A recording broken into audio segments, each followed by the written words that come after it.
Welcome to Fluent Phonics.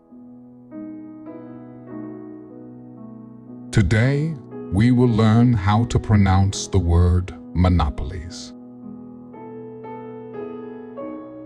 Monopolies.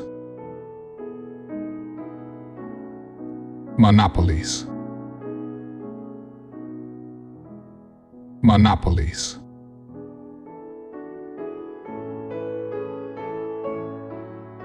Here's an example of how one might use it in a sentence. The government is taking action to break up monopolies in the technology industry.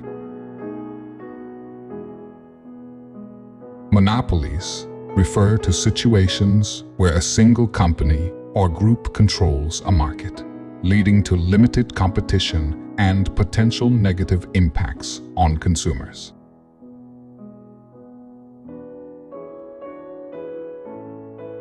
Thank you for your time. If you enjoyed this, please like and subscribe for further content.